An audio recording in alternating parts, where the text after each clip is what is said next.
Joey. Welcome to my channel. It's a stormy Sunday afternoon and I am playing with my Sam's Bead Box for the month of May called Spa Day, and it's just so beautiful. So I did a little bit of what I'm going to share with you off camera because start with the necklace design. It's a little bit tedious, I guess, to watch somebody sort through chip beads, but these blue lace agate chips that were in the box are all top drilled. They're all really irregular, absolutely stunning. I haven't seen a batch of chip beads so beautiful, I don't think, before. And so I really wanted to take my time and just go bead by bead. And at the end of the video, I'll put up better pictures like I always do. But these are some of the things that I might be using. So I'm going to just lay this here and kind of show you what I took my time to do, if it will show on the mat. They're all like giant triangles and slices, and they're so beautiful. But I wanted to sort through my bag of chips and have the biggest ones and the longest ones and the most protruding ones in the middle. And then I selected down, down, down, so it gradiates to a smaller section. And then I'm just putting another one of the blue lace agate beads and those gorgeous lotus coin beads, and that's going to be my necklace design. And that's all there is to it. And the reason why is that I have base necklaces. So this is what they look like. It is a chain, and it's very long because I like long necklaces. The clasp is not on the back. The clasp is in the front. And then I love to make these sections, these necklace sections, and I can take them off. So I have this one, and then I have done one that is a little bit smaller scale chain and a little bit smaller lobster claw clasps. And so like this is what I was wearing the other day, but I can just take this off, just unhook these lobster claw clasps and release my add-in section.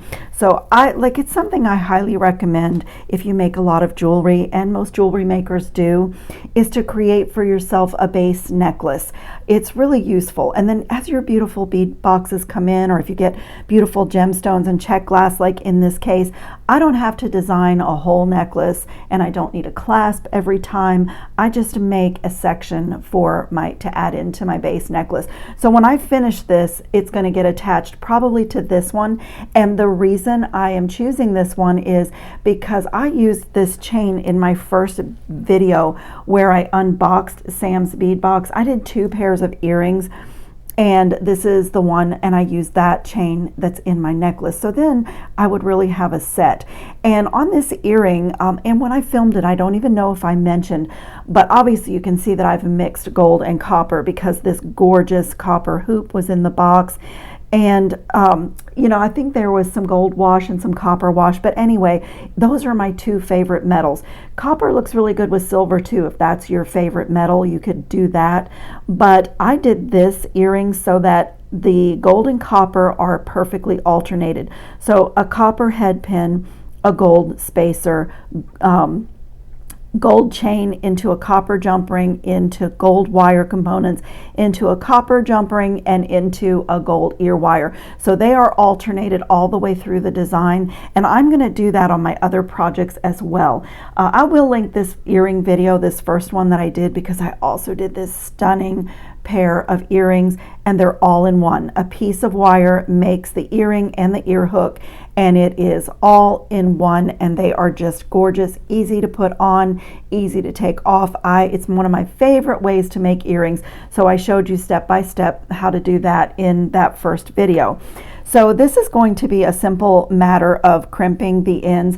And by the way, let me show you what I used to string on because it's my favorite bead stringing wire. I used my Soft Flex 49 strand, and this spool is like a periwinkle blue, but it doesn't have a colorway listed on it. And I have several spools of it, and none of them have the colorway. So, but I think it's periwinkle blue. But anyway, that's what I am stringing on. It looks great with the blue lace agate and the blues and purples and lilacs in this box. So I just love that. That's going to be simple crimping. And then what you see here are 3 bracelets that I'm going to string up on stretch cord, but I'm going to do a little something special to them when I'm all done stringing. So I'm going to get the stringing and the patterns done off camera, and when I come back, I'll show you how I'm going to finish them off. It is a little bit, I'll show you the bracelets I have on. I love these bracelets. This is a set of 3 stretch cord bracelets, and I made beaded rings and encompassed all of the bracelets and then did my dangle just on the beaded rings. And I wear this, I have worn this I think pretty much every day since I made it and since I did the video, and I love it so much.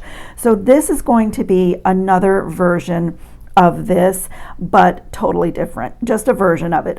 So just to tell you what I'll be doing, these are all beads from the box. I didn't take anything here from my own stash, and I'm going to do sort of pattern blocks of this beautiful faceted elongated bead. I'm going to take 2 of my chips and 1 of my blue lace agate beads and 1 of the amethyst beads here, and then into the little small amethyst spacers. That's going to be this one.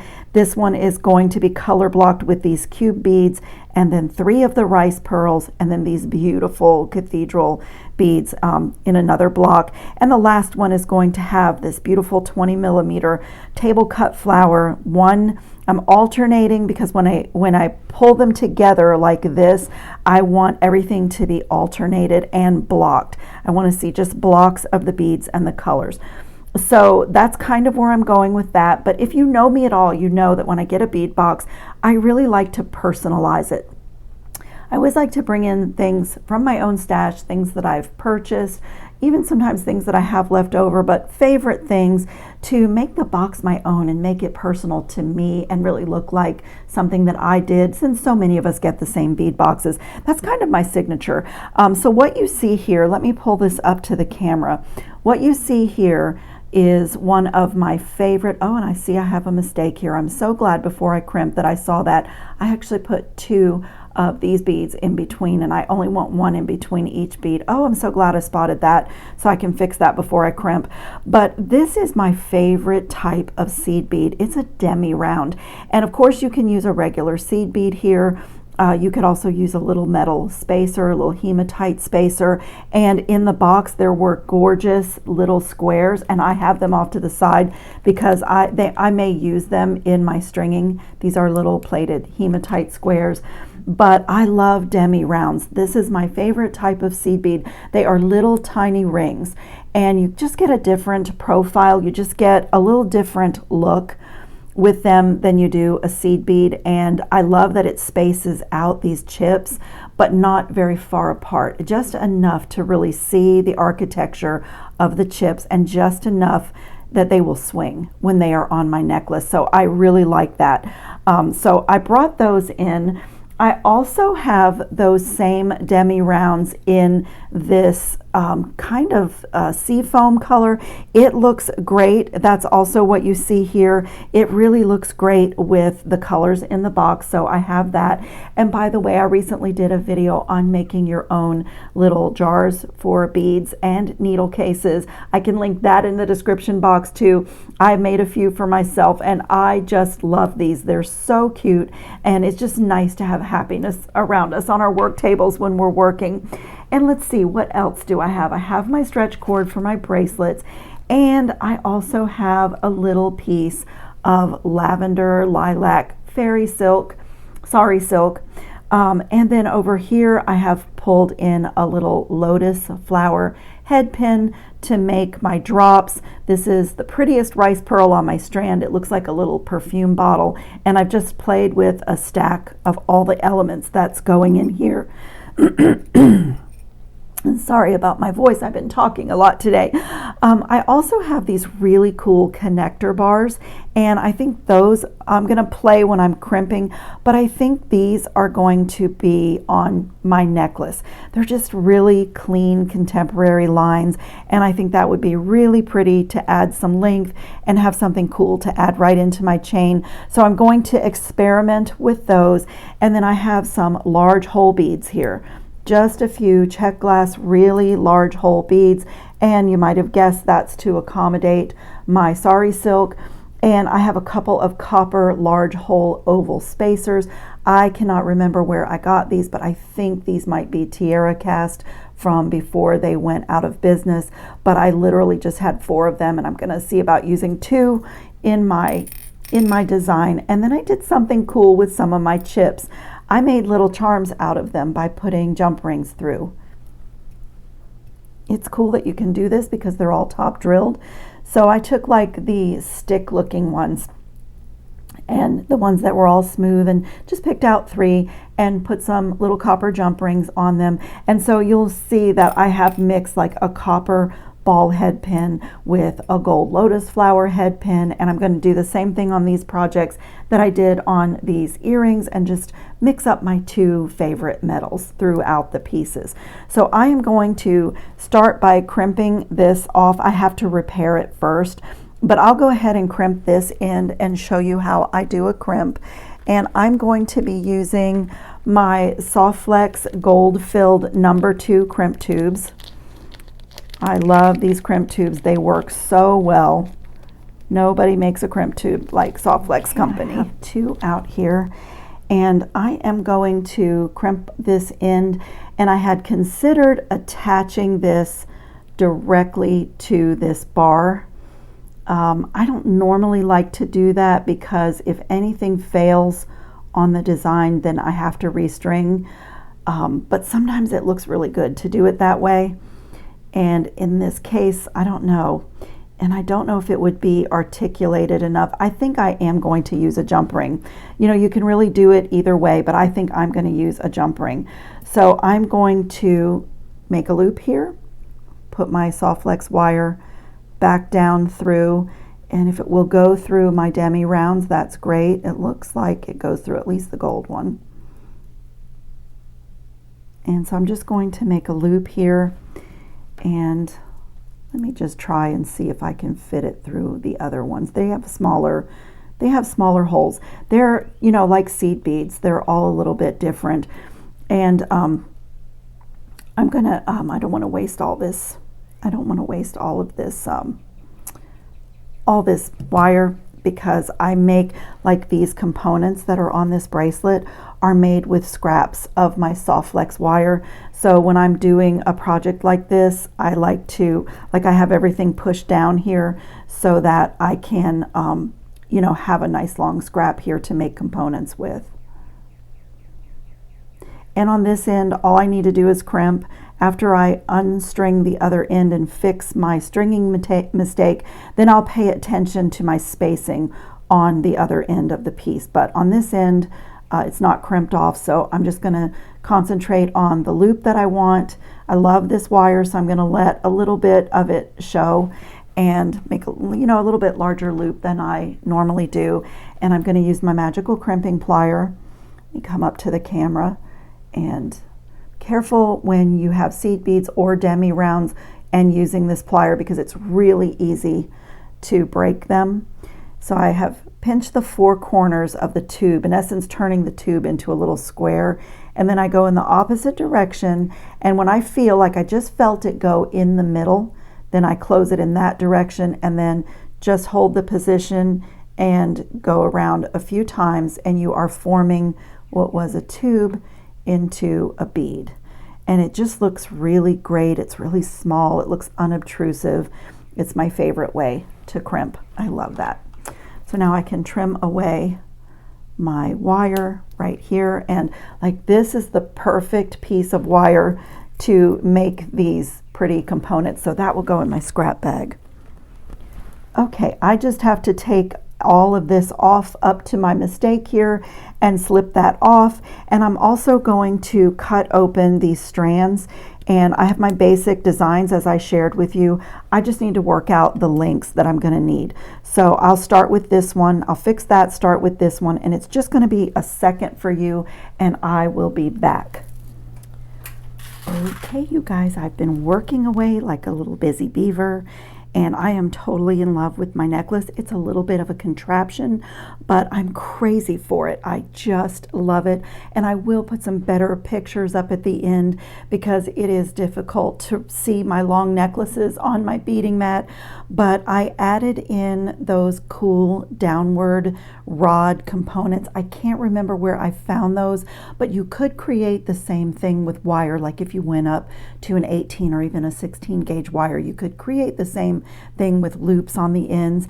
And there is my little beaded section, and I put it on my base necklace, and I have already gone to the mirror and tried it on, and it just hangs beautifully. And what I love so much is it's because it's so long, I can see the gemstones and the Czech glass and play with everything, and it's just very elongating, and it is to me a very serene piece. So I just love it. It looks great with my earrings. It looks absolutely perfect with my earrings. So I am super excited for this. And then I have done my 3 patterns here, and they're not, I'm being brave, they are not clamped off. And I've just like created 3 different patterns and strung them all pretty much the same length. It looks like I might need maybe one more bead on that one. Let me pull this one in and check it as well. Okay, I've got them all the way that I want them, and I color block or pattern blocked this one with a little bit of variation. I pattern blocked this one and just created some bead stations. And on this one with the faceted square beads, I decided on this one to, it looked really good next to those purple beads that I love so much, and I've used every single one of these beads, and I love popping the pearls in there. And so before I tie this off, let me just share with you my spacers. I can't remember where I found these spacers, but if I can find them, I'll do a search. If I can link these, I will.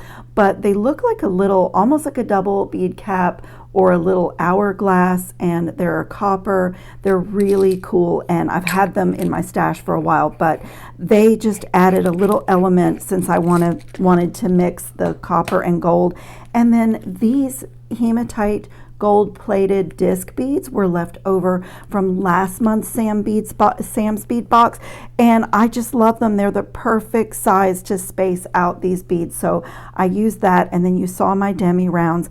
And I have my things waiting in the wings over here to finish off my bracelet, but I'm going to do very simple knots. There are figure 8 knots that I do sometimes. There are a lot of ways to tie off a stretch cord bracelet, but I'm going to do an overhand knot and do opposite direction, left over right, right over left. Okay, you guys, I literally had to stop in the middle of tying my knot because I got a phone call and I had to pause. So while I was talking on the phone, I went ahead and tied this one off, but I'll show you what I'm doing here. If it's possible in your stringing, like these spacers have a really large hole, my knot already wants to slip inside.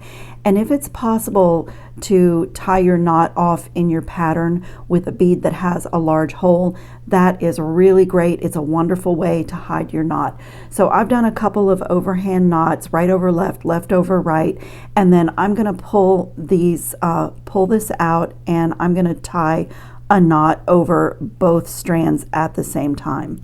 So just get it around your finger and through there, and it makes it really strong. There's a lot of different ways to tie off stretch cord. I do a figure 8 knot sometimes, but I find that if I don't overthink it, especially in my case, I'm going to put some GS Hypo Cement. I always put glue on my knots, so I always plan to do that. And I do have this nice large bead here, so I'm going to get this nice and tight, and I'm going to put some GS Hypo Cement on it and pull it inside of that bead. Beadalon makes a really good like knotter's glue, beater's glue as well. Just get that a good coat on that knot, and I'm going to make sure I keep my glue from oozing out by getting that pin back in there, and then just pull the knot inside the bead. There. Perfect. Now I can trim this, and I'll just let it sit and dry a little bit, and that knot is hidden. So that is just a great way, if in your stringing, I can still see if in your stringing you have a bead, or choose your largest bead, whatever you can tie a knot in, and it just makes your bracelets look really great. So I'm going to do the same thing. I kind of rearranged my pattern so that my knot will be right where this large spacer is, and it's going to be the exact same thing, just an overhand knot. I'm ending with a demi round on this side, so I do have to be careful not to get it. It's a really small bead, so see what it wants to do. You have to be careful not to get it caught into where you're tying.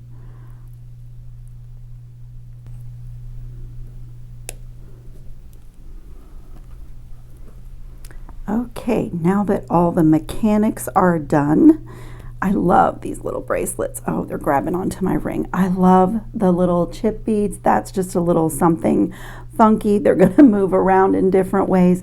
But now that all the mechanics are worked out, now I am going to tie up my bundle with some sari silk and decorate the sari silk and add on some of these things that I made. I want to get my charms ready. So again, I'm just alternating gold and copper. I'm going to do my simple loops by hand, giving that a little bend and wrapping that wire over the top barrel of my plier, rotating, bring that around. It almost looks as if I'm going to do a wire wrapped loop, and actually I could, like from here on this one, I'll do a wire wrapped loop because the gauge of this head pin, this flower head pin, is a little bit finer than my copper one. So I'll go ahead and wrap this one, and then I'll do a simple loop on the other one. The way that I do my loops, they both start out exactly the same. Just tuck that end, and my first little charm is done. And on this one, I'll do a simple loop, and I start it the same way. Just put a bend in the wire, put my round nose pliers, bring it over the top barrel, rotate, bring it around, and I just like to center everything. And for a simple loop that will open and close, just come right here and snip.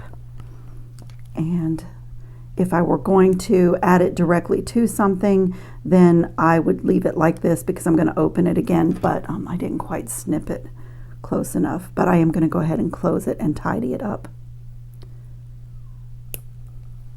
I'm going to be adding all of my charms with that gold-filled diamond cut jump ring that's right here. I already knew, so I got it ready.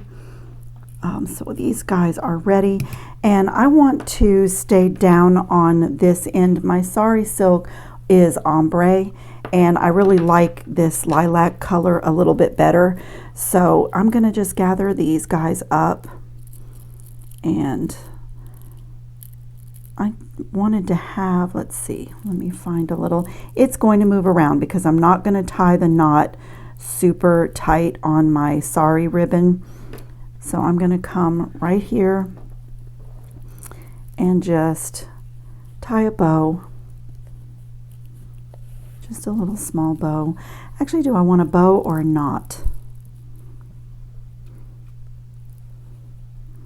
I think I'm just going to do a knot because I don't need a focal. The bow would be more like a focal because it's a little bit bigger obviously than a knot, but since I have a focal on every strand, I think I'm just going to do a knot, and that's going to allow me to really keep in the color part of this that I like so much. But I do want to leave enough space to embellish with the large hole beads that I have here.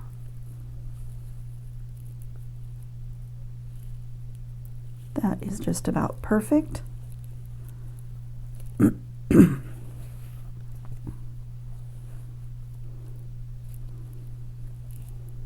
That is perfect. Okay, now I'm going to do one of these for each side. And let's see, what do I want to do first? I'm going to do this one first.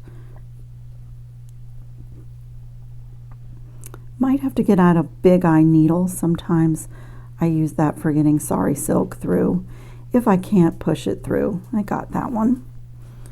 So I'm just going to add that right there. And do I want to tie a knot? Yeah, tie a little knot.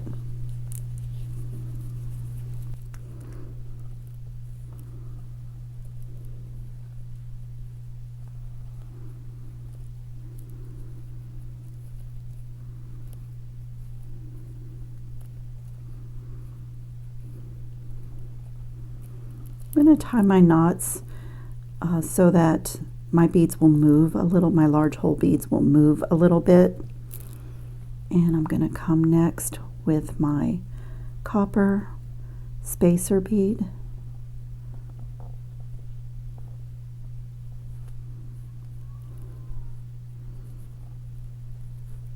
And I'm going to do this fluted Czech glass bead, twist my sari silk and put this on and tie another knot.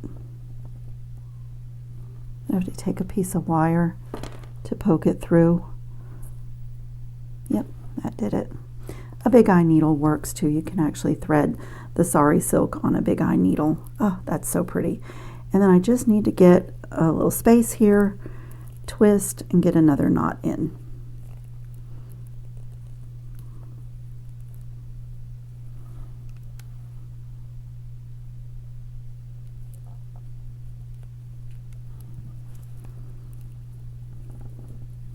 Kind of pull that one down to the end.